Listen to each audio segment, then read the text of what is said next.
kunci yang paling utama sekarang adalah mengenalkan anak itu dengan agama Islam gitu. Khususnya terkait fikih, sholat, fikih toharoh. Kapan organ reproduksinya sudah berfungsi, di situ dia sudah menjadi ya manusia. Pentingnya edukasi seksual kepada anak. Penting, sangat penting sekali. Dalam agama Islam bagaimana? Sangat penting sekali.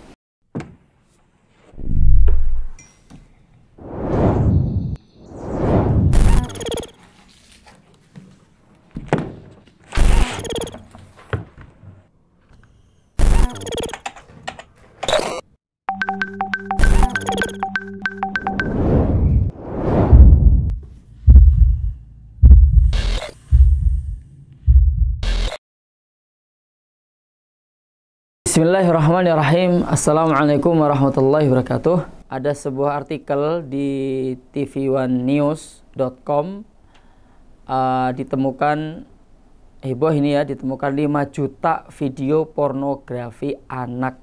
Nah, dan ini sumbernya Minkominfo. Tapi bagaimana pendapat El-Kalam terkait artikel tersebut?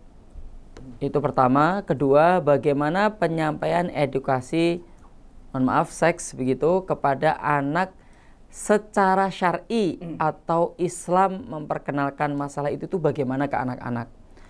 Terus pertanyaan terakhir, apakah itu perlu?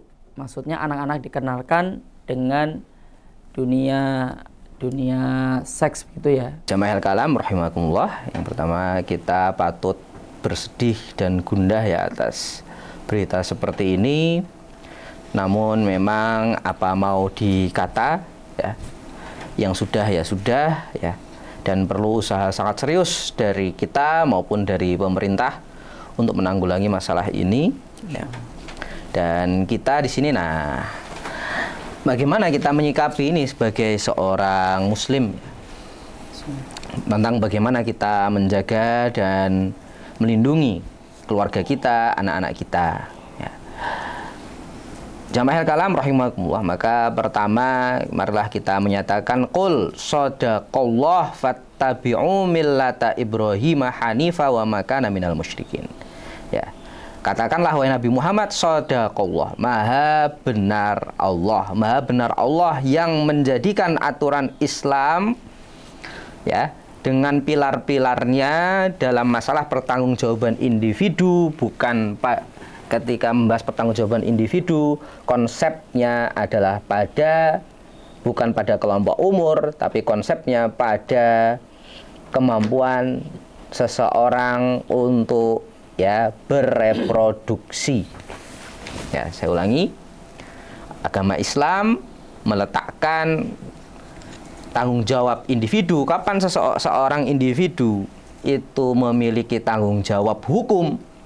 Itu bukan pada kelompok umur, tapi pada kemampuan untuk bereproduksi ya. Atau kita pakai istilah mudahnya, seorang di dalam Islam itu punya tanggung jawab di hadapan Allah, pahala, dosa, hukuman ya, itu ketika dia balik ya. Maka maha benar Allah ya. Dan betapa Allah sangat hikmah ya.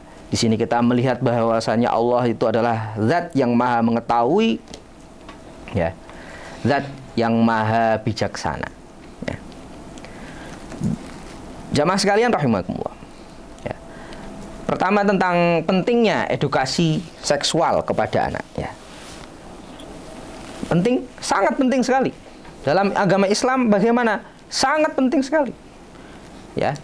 Bahkan tidak bisa dilepaskan dari pertumbuhan seorang manusia, atau bahkan dari konsep seorang mukallaf. Di situ pasti dalam konsep mukallaf atau orang yang sudah dikenai tanggung jawab di hadapan Allah Subhanahu wa taala, dia bisa mendapat dosa, dia bisa mendapat pahala, dia sudah wajib melakukan ini, dia haram melakukan ini. Itu konsep yang paling besar dasarnya adalah balik ya, atau kemampuan dia bereproduksi. Sehingga ya, agama Islam meletakkan tanggung jawab di situ, bukan usia, bukan dia kan masih bukan tingkat pendidikan, bukan usia, bukan kelompok umur, tapi kapan dia Ya, kapan organ reproduksinya sudah berfungsi, di situ dia sudah menjadi ya manusia yang di hadapan Allah ada pahala dan dosa. Usia 10 tahun itu adalah usia-usia balik. Ya, ada orang yang 15 tahun. Saya tahu ada orang anak SMA yang baru balik, tapi biasanya usia 10 tahun. Nah, di sini Nabi Muhammad sudah menyatakan ya di antaranya adalah agar orang itu ya laki-laki, perempuan, bahkan sesama laki-laki itu tidak boleh tidur di satu peraduan, di satu kasur ya. Dan bahkan edukasi seksualitas itu sudah dimulai ketika anak kita perintahkan untuk sholat. Duk, kamu sholat, le, kamu sholat. Misalnya anak 7 tahun, bagaimana cara sholat? Ya, wudu. Apa pembatal wudu? Ya, yang keluar dari 2 jalan, yang keluar dari alat kemaluan dan dubur. Apa saja yang keluar dari alat kemaluan? Oh, 1, ya air seni. Nanti kalau laki-laki ada apa? Nah, sudah mulai di situ edukasi seksual sudah mulai. Dalam toharoh sudah mulai. Oh, jadi kita mengenalkan, oh kamu laki-laki, kamu punya zakar, ya. Nanti ya yang keluar dari zakar ini berupa apa? Yang biasa keluar apa? Oh, apa ya? Air seni ya. Apalagi ada yang keluar yang lain? Ada. Oh, nanti ada air mani, ada air madi ya, dan seterusnya. Itu apa? Itu edukasi seksual, Bapak-bapak, Ibu-ibu sekalian. Ya. Edukasi seksual. Ya. Karena mani urusannya dengan reproduksi. Mazi urusannya dengan reproduksi, ya. Agama Islam itu agama fitrah. Tidak hanya manusia itu dilahirkan secara fitrahnya manusia adalah tauhid, tapi agama Islam itu juga mengajarkan sesuatu yang dibutuhkan oleh manusia. Al-Quran diturunkan itu berdasarkan kebutuhan manusia. Dan Islam sudah memberikan solusi tentang perkara seks edukasi. Ya, setuju saya bahwa sekarang ini dengan ditemukannya kasus 5 juta video porno anak itu oleh Kominfo, ini menunjukkan bahwa zaman fasad, kita harus berhati-hati. Masya Allah. Tidak ada solusi melainkan harus kembali kepada Islam. Loh, itu yang menimpa juga, yang itu juga kejadian pada orang-orang Islam. Iya, karena mereka nggak mau kembali kepada Islam. Bahwa Islam itu datang untuk mengurusi hajat manusia, bahwa Al-Quran turun untuk menjelaskan kebutuhan manusia. Dan oleh manusia diabaikan. Orang sekarang itu apa butuh Al-Quran? Enggak. Astagfirullah. Siapa yang butuh Quran? Siapa yang mau diatur oleh Al-Quran? Mereka merasa pandai dan bisa mengatur urusannya sendiri. Sehingga mereka dengan mudah meninggalkan Al-Quran. Contoh kasus bahwa Islam sudah lebih awal berbicara tentang seks edukasi. Jangan dibayangkan seks edukasi itu urusan-urusan yang vulgar dan seterusnya. Tidak. Seperti sampaikan Ustaz Iman, bicara masalah aurat laki-laki, apa batasan aurat perempuan, bicara masalah mahram, ya, bicara masalah mahram. Ini orang yang boleh dinikahi, ini yang tidak boleh dinikahi. Itu juga seks edukasi. Bicara tentang penjelasan jangan mendekati perkara zina, wala taqrabu zina, innahu sa'at masira. Ya, zina itu ada seburuk-buruk jalan. Di sana ada penjelasan. Di sana ada keterangan. Jadi anak pada usia dini sampai dewasa, kalau mereka intens mempelajari Quran, mereka secara langsung mengetahui tentang posisi, kapan saya harus melakukan, kapan saya tidak boleh melakukan. Jadi saya hanya menguatkan saja bahwa kembali kepada Al-Quran, kembali kepada Islam yang benar. Ya, mari kita atur hidup kita dengan Al-Quran, kita atur kita dengan syariat, hidup kita dengan syariat. Dengan seperti itu, insya Allah turunkan kemudahan bagi kita untuk mendidik putra-putri kita. Rasulullah pernah memberikan nasihat kepada syabab, ya. Syabab itu jamak dari kata syabun, anak muda. Kata Rasulullah, ini muttafaq alaih, ya ma'asyarus syabab, man istata'a minkumul ba'ata falyatazawwaj, fa innahu aghaddu lil basari wa ahsanu lil faraj. Wa man lam yastati fa alaihi bisawm fa innahu lahu wijaun. Yang pertama, syabab, ya, anak muda yang kila dikatakan anak muda itu ismun limam balago ila salasi nasanah, orang yang umurnya sudah sampai 30 tahun. Kalau kata Imam Al-Qurtubi itu sittata asyara, 16 tahun.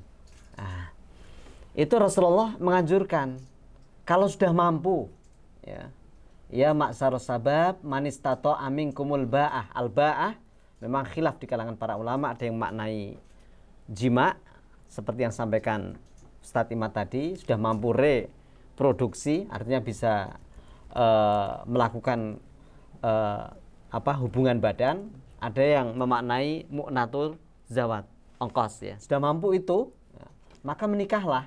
Ini dalam rangka menyelamatkan seksnya, ya, menyelamatkan farjinya. Makanya wa ahsanul faraj, bisa menjaga. Syariat indahnya seperti itu. Kemudian wa lam yastati, bagi yang belum mampu, ya, di kalangan anak-anak, syariat mengajarkan wa lam yastati fa alaihi bisaum, dengan cara puasa. Fa innahu lahu wijaun, kata Rasulullah. Ini juga bagian dari pendidikan seks. Maka penting sex education dalam bahasa Inggrisnya, atau pendidikan seks untuk anak, itu sangat penting. Dan dalam fikih sebetulnya mulai dari bab thaharah tadi sudah dirumuskan seperti itu.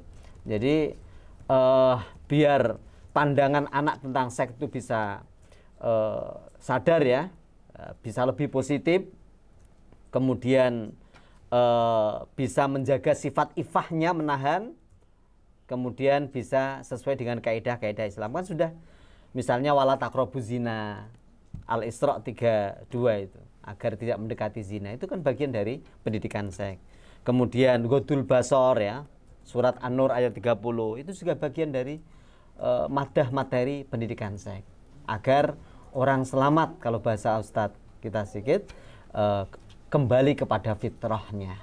Seks bagi remaja atau bagi anak kecil itu memang di dalam Islam sudah dimulai, ya, sebenarnya dari pendidikan toharoh itu sudah harus mengenal bagian-bagian mana yang dicuci, kemudian juga terkait aurat ketika sholat itu harus ditutup dan sebagainya. Itu bagian daripada kesempurnaan daripada agama Islam. Dan Islam di dalam hal seks itu lebih kepada preventif. Jadi sebelum terjadi itu sudah diantisipasi dulu. Jadi itu yang dilakukan oleh Islam gitu. Sebagaimana kalau kita membaca ayat zina itu wala taqrabuz zina. Jadi bukan zinanya yang dilarang, tapi mendekati zinanya. Artinya apa? Bahwa Islam itu al-wiqayatu khairun minal ilaj. Jadi mengantisipasi sebelum terjadinya sesuatu itu lebih harus diutamakan daripada sudah terjadi sesuatu. Dan alhamdulillah agama Islam sudah memberikan panduan yang lengkap terkait hal itu. Tadi sudah disampaikan oleh Ustadz. Maka kunci yang paling utama sekarang adalah mengenalkan anak itu dengan agama Islam gitu. Khususnya terkait fikih, sholat, fikih toharoh. Apalagi nanti sudah menginjak dewasa itu harus mengenal fikih-fikih yang lain, fikhul libas, fikih pakaian, fikih aurat dan sebagainya, itu sangat penting. Artinya semakin orang itu mengenalkan anaknya dengan agama Islam, insya Allah dia semakin terjaga dari perbuatan itu tadi. Kemudian yang paling penting adalah orang tua itu tidak boleh lepas dari mendoakan anak. Di antara doa yang sebaiknya untuk dirutinkan oleh orang tua adalah Allahumma tahhir qalbahu wa hassin farjahu, Allahumma gfir dzambahu wa tahhir qalbahu wa hassin farjahu. Ini adalah doa yang penting untuk dimintakan selalu orang tua kepada Allah. Ya Allah, ampunilah dosa anak tersebut, sucikanlah hatinya, kemudian jagalah farjinya, begitu. Insya Allah dengan kolaborasi antara ikhtiar dengan doa, insya Allah anak kita semua akan terjaga dari perbuatan zina. Bahwa al-Islam dinun kamilun syamilun yasluh fi kulli zamanin wa makan.